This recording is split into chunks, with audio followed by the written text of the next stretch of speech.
Hi, and welcome everybody to another edition of the Winner's Circle Sports Betting Podcast. I'm professional sports handicapper Ross Benjamin of rbwins.com. And I got he's a special guest for sure, but he's going to be a weekly guest with us on the Winner's Circle Sports Betting Podcast right throughout football. Maybe we can keep him around for basketball too. You never know. We'll see how that all works out for Mr. Sean Higgs. He's a fellow handicapper with me over at the picksandparleys.net site. I got to make sure I say the right thing because we're all on several sites. But anyway, Sean, my old buddy, the veteran. Long time. Yeah, going absolutely. back. One of my favorite guys to work with, Sean Higgs here. He's a great personality. Better yet, he's a terrific handicapper. Sean, tell the folks a little bit about your from beginning to where you are right now.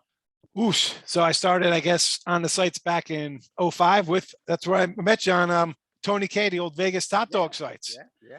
So actually I had Ross on a couple times. I used to do a blog talk radio before Zoom and StreamYard and all these other fancy things. It used to be it was different back then. I mean, I think I tell people I've been around, like 17 years on sites. I mean, you got me beat even then. And I feel like the times you look at it, Russ, I know you're the same as me. You look at like, what is going on with this biz? It's crazy how people just flood out of the woodwork, and listen, we look at it different than the newer cats, like everybody's looking for that quick, no run first in. I tell people, I'm like, man, I remember calling up my local back in the 90s. You'd be lucky if there was for halftime there on a Sunday, like if we get a halftime bet, and that was unheard of. You were lucky to have a halftime guy on a 718 number in New York back in the day. No, you're right. No run. Oh, first half, first quarters. Man, spoiled run this generation when it comes to sports betting. But absolutely. Back then the old bookies very seldom gave you any kind of advantage whatsoever. It's never an advantage, right, Sean? But the options were limited. There was no rollover bonuses and hey, sure. I mean, the good thing is we had basically minus 110s all over the place. Short of baseball where you're laying money lines or hockey, everything was pretty much minus 110. There was no 120s. Oh, you're 130 juice on these sites. Like, what is that about? No. It's 110s across. You knew you bet a nickel was 550 for 500, 1100 for a dime. It was easy peasy. Couldn't buy a half a point. You couldn't buy a point. That didn't exist back then. Like, what are you talking about? I hang up on you. What are you talking about by half a point? I mean, to them, they would look at it and say, you know what? I'm not giving anybody that kind of advantage. No way. Extra juice. Nope. And that's that's where I'm kind of like, I guess I'm still kind of stuck on like my just doing sides and stuff, because that's just not something I grew up on. Yeah. And I dabble. I'll try to do some props every once in a while and stuff like that, but I don't know. It's a whole different way to look at a game, and I don't know. It's making money a certain, you make money a certain way for a while. I get it. You got to branch out to things, but it's just, it changes the aspect of everything. It's kind of like doing fantasy sports. Like, you got to bet fantasy football today. I mean, I'm not hoping some guy has 3 touchdown catches or 300 yards when I'm betting the other side. Yes. That's where you run into a dilemma, right? Right. It's the same thing. Like, you want to live bet something and your $100 bet turns into 1,000 over, literally in an hour and a half, or you're hoping for a first quarter here, but you got a game.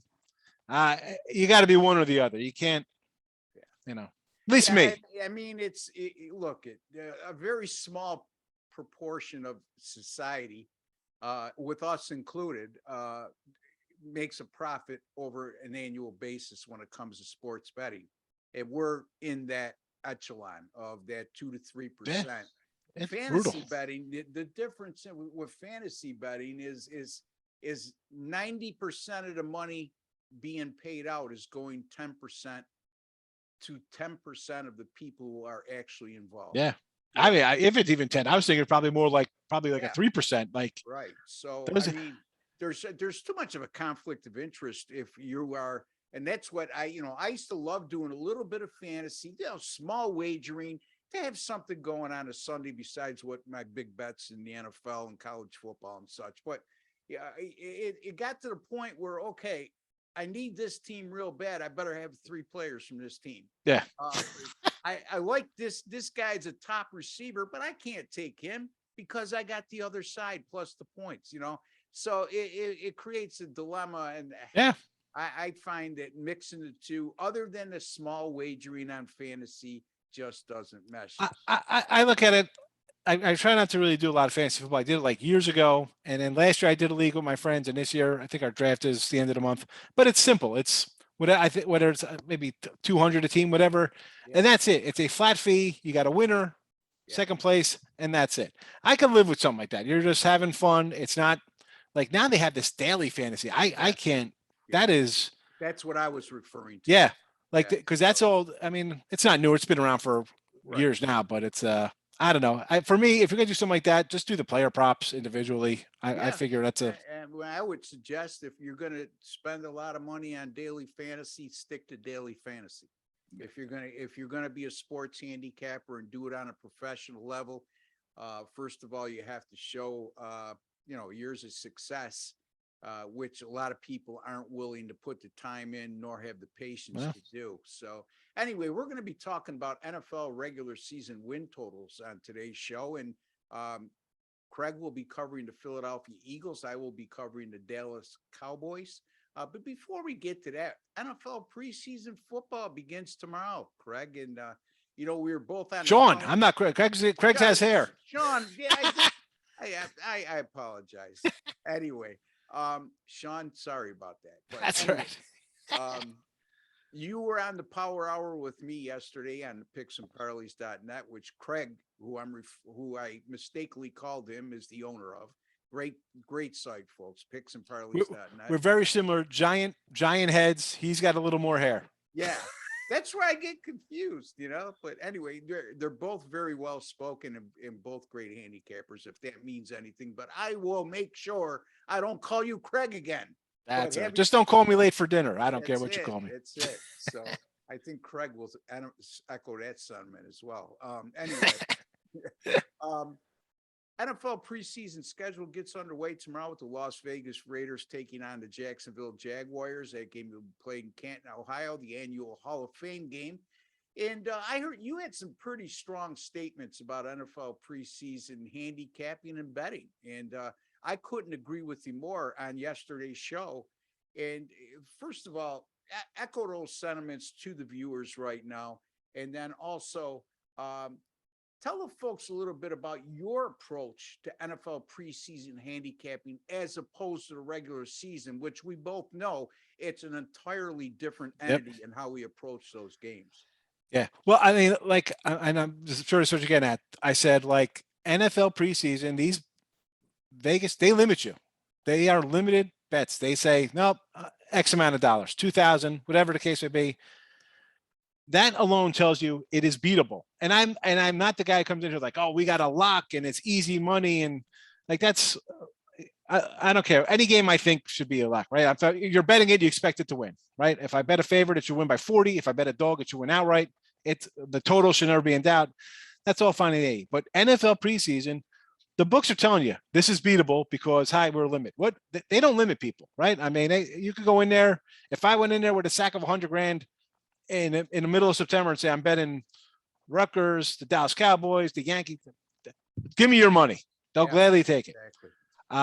I walk in there tomorrow night and ready to unload on this game or next Thursday's game. They're gonna be like, well, I don't know. No, X amount of dollars. That's it. Because they know they can get beaten. It's the information is out there. People, besides the coaches just saying X, Y, Z, what they're going to do. You got assistant coaches. Now, I mean, everybody knows exactly how these games are going to play out.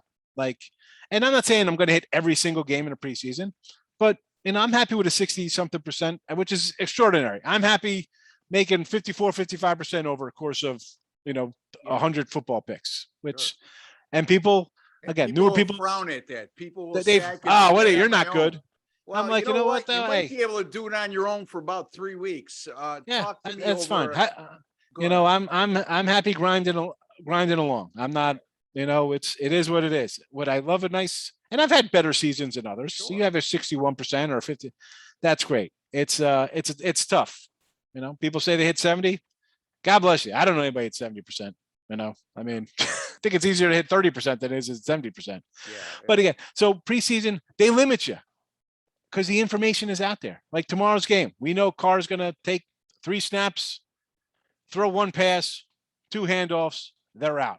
It is what it is. You all the coaches kind of lay their game plan.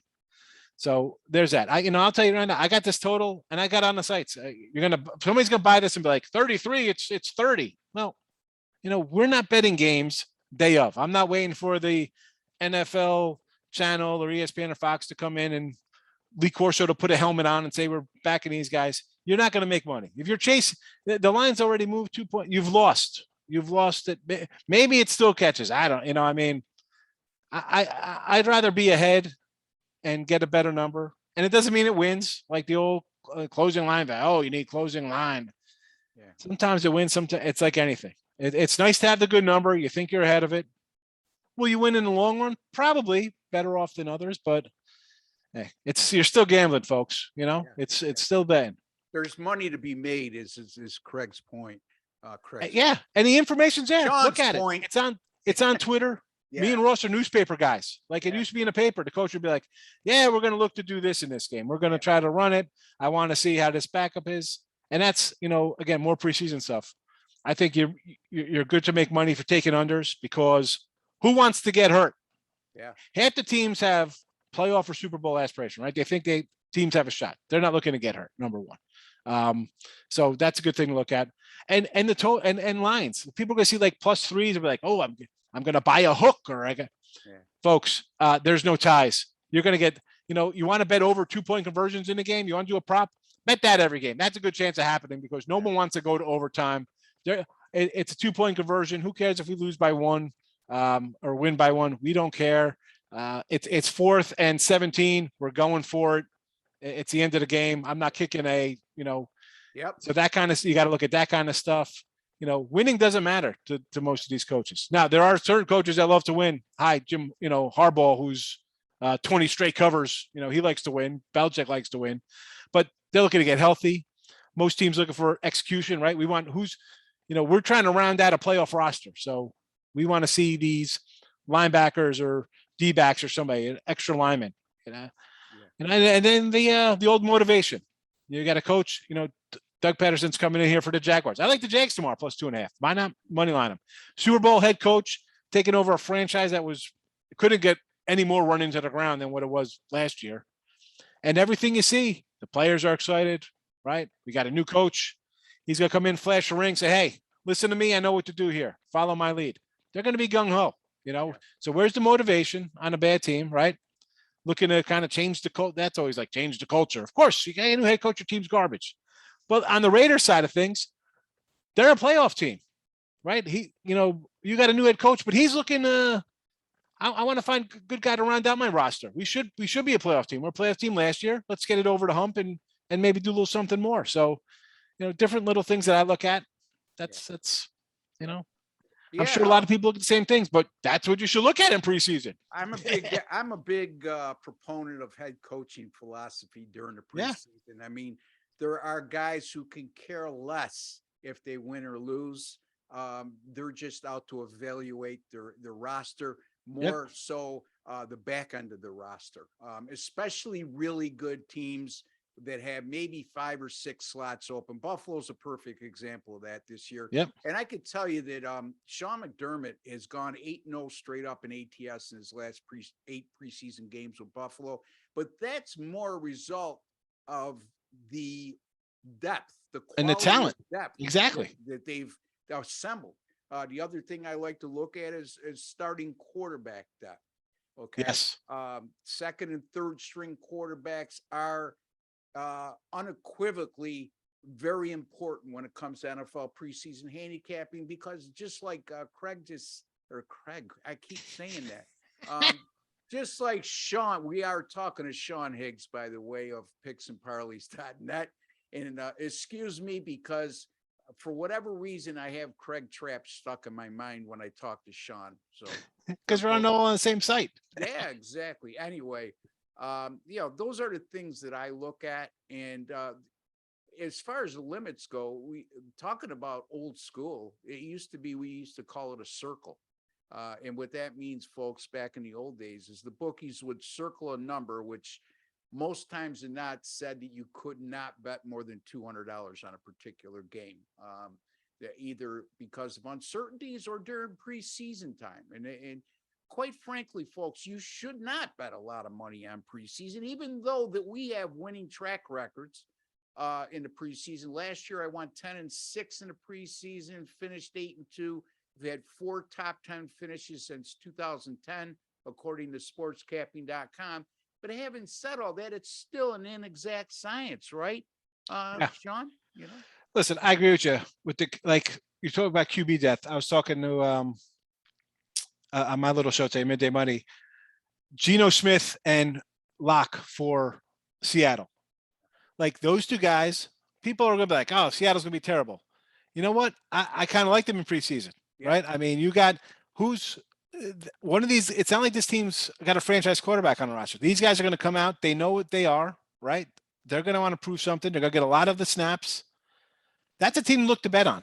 Yeah. And not only that, look, and as much as I was talking about unders, that's an over team for me because I'm going to have 2 NFL starting quarterbacks going against second, more third stringers who probably won't even be on a roster in 3.5 weeks. So, again, QB death, very important, right? Forget about Aaron Rodgers, forget about all those names. You won't see them. Yeah. Second and third guys, especially, what's his name? Like Nick Mullins, like guys who you've seen start before. Now they're playing against, they're not facing, Von Miller coming at them. No, it's Sean Higgs, who's our practice squad guy, right? They're just clear edges. Their edges are there. You got to exploit them. And that's the hard part. I'm not saying every game is going to be like that, but they are there. They are there. And once you kind of figure it out, again, we got a lot of years. I mean, we got probably like 50 years between me and Ross here doing betting. Yes. I mean, I've been betting since the mid 90s. Probably more we go back before the interwebs. Yes, exactly. So. I mean, really, I tell people I've been for 30 years. They're like, what are you talking? I'm like, really? It's like, forget about a bet in high school when I'm doing the 1990 NCAA tournament when I got $100 on Georgia Tech with Kenny Anderson and Dennis Scott to upset UNLV. I mean, by the time I'm 20, you got a local guy there, and I mean, come on, tomorrow I'm going to be 48 tomorrow. I mean, basically 28 years of my life betting. Crazy. We're talking to Sean Higgs from picksandparleys.net. Some of our thoughts when it comes to NFL preseason betting. Folks, if you can take anything away from this, don't let anybody convince you that you can't make money during the NFL preseason. As a matter of fact, it's never easy, as Sean just pointed out. But it's a lot more, not an exact science, but it's a lot more in terms of the handicapping aspects we have to look at compared to the regular season. It's simplified. Yeah. So when you simplify things for us, our chances of winning and winning at a high percentage are going to be much greater. Also keep in mind that, they're not stupid. A lot of these sports books, if not all of them, pretty much know that they're going to take a hit during the NFL preseason, and they want your confidence to be up. So you get cocky when the regular season comes up, and they take those so-called circles off the game. Anyway, Craig, before we get to our picks on the Philadelphia Eagles and the Dallas Cowboys, tell the folks how you're doing over at picksandparleys.net and what you may have coming up over the weekend, through the course of the next week, whatever the case may be. Yeah. Well, I mean, like I said, I got the under 33 that's posted. I got the Jags in a little right up there. So you get that. There you go, folks. That's what I like tomorrow. But a lot of baseball, and baseball, I like to bet a lot of games. Baseball. I'm a dog guy, like run lines. Favorites. I'm 54 and 34 on my faves. Not a lot of favorites, obviously, but record wise, I mean, I got 700 games because I got 200 totals, and dogs were plus money. So a lot of baseball this time of year, although I'm going to get my, NFL preseason. I'm going to fire away. The spots are going to be there. I'm looking, real back to the NFL here. So the Jaguars and Raiders next week when they play, I'm looking to bet them. That's a spot where they got a game under their belt, game speed, contact. They got an edge over whoever they're playing next. So that's another little spot, to look at. Again, we have weird preseasons now, no contacts, no two-a-days, less games. That's all kind of stuff you got to work into. But hey, I like my baseball. August baseball is fine with me. College football coming around the bend, but wherever I can find an edge, I'm going to try to jump on it. Sean is a volume handicapper, unlike myself. So it goes back to when he said, if I can go 54, 55%, I'm happy. And for those of you out there who thinks that's unimpressive or uninspiring, start doing the math when, like he said, if he's got 700 picks in Major League Baseball and he's not using a lot of favorites, he's using totals, he's using run lines, he's using money line underdogs, and occasionally mixing in some small favorites, for example. Okay.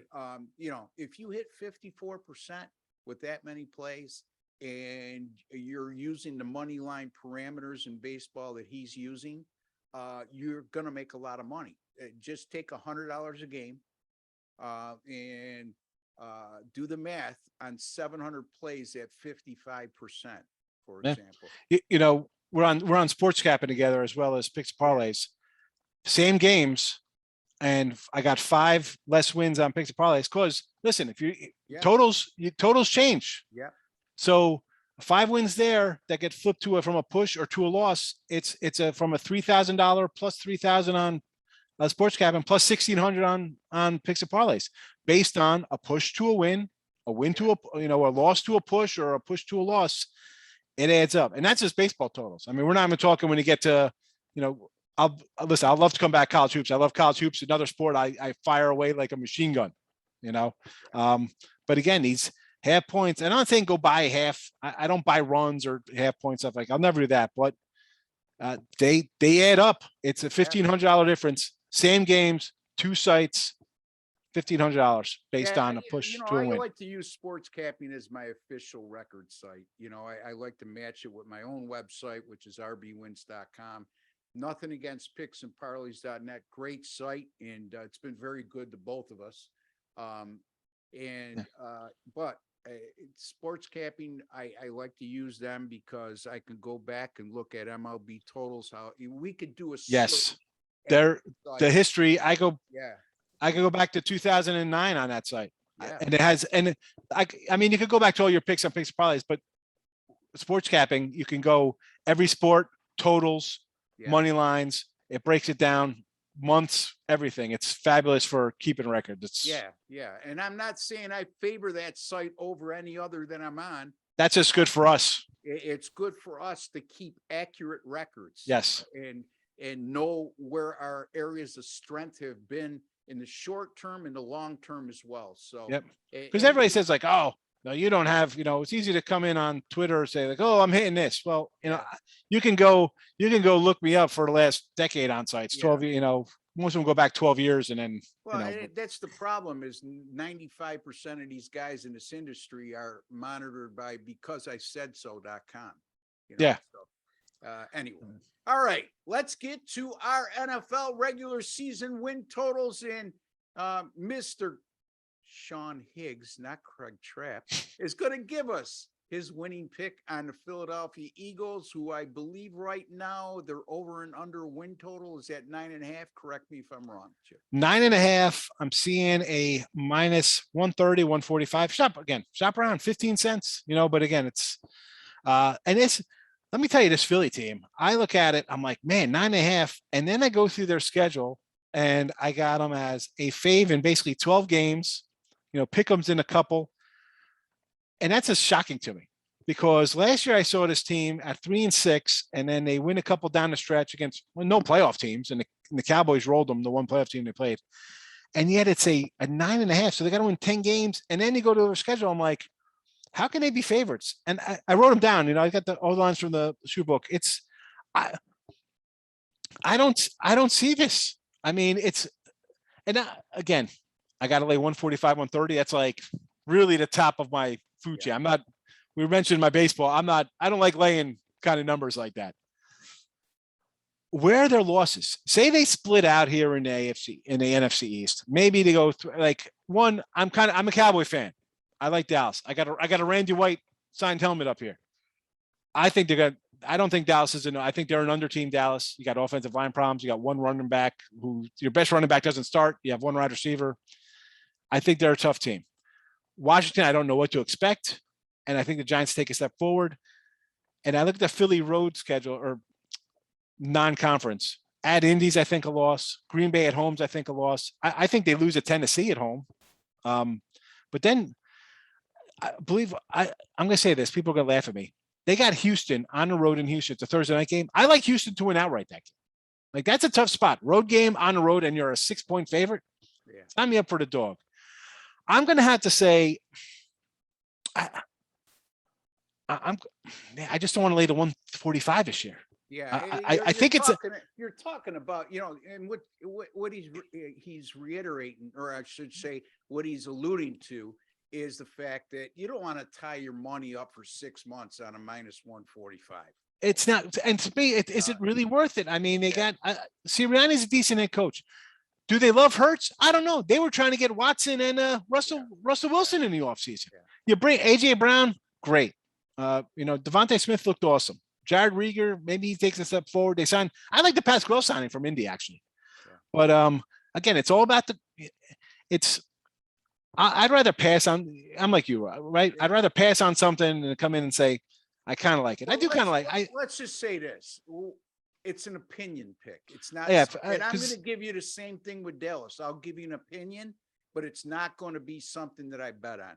So as everything goes right. This is a 12-win team. It looks like to me, right? You lose to Green Bay, you lose to Tennessee. Say they go down Houston, Dallas. They'll probably split with. Maybe one other division team they'll split with. That's 5, right? Because I figure division you're split home and home wherever. All right, 11, 12 wins is doable. I mean, you got the Bears, you got the Saints you're playing the Saints in Philly in December. Yeah. Okay. I don't like dome teams outside. So I'm going to lean here to the over. Hopefully the defense steps up here. The offense should take a step forward. Yeah. Another year Hurts. We'll see what happens. I like Pascal, I guess. Like I said, he's AJ. Everybody loves AJ Brown, but give me the lesser known guy. I'm the dog guy. So anyway, we're getting real short on time here. But what I am going to take a look at the Dallas Cowboys, and Sean Higgs has an opinion play, okay, on the over 9.5, folks. That's just our professional opinion. Same thing with Dallas. I looked at their over and under win total here, and I was at 10.5. My first lean was to go under, and then I look at the odds, and it's like minus 155. Exactly. And I said, I can't go under at 155 because in my estimation, I could see Dallas either winning 10 or 11 games this year. And the reason I agree with Sean's assessment of the Dallas roster, the problem is I look at the odds 2 ways when it comes to regular season win totals. I look at their opponents for the season. I add up the opponents' projected win totals for this year that they're playing. And when you do that, Dallas has the 26th strongest schedule in the NFL. Very weak. If you look at their opponents this year's win percentage, it's at 462 from last year, meaning whoever they're playing this year and what their win percentage was cumulative, was 462. And that is tied with Washington as the weakest NFL schedule. So just based on schedule alone, I'm going to go over the total of 10.5. And then you look at some of their non-division games. They got Chicago at home, Detroit at home. I'm not a big fan of Tennessee. They got Tennessee at home. I think they win that game.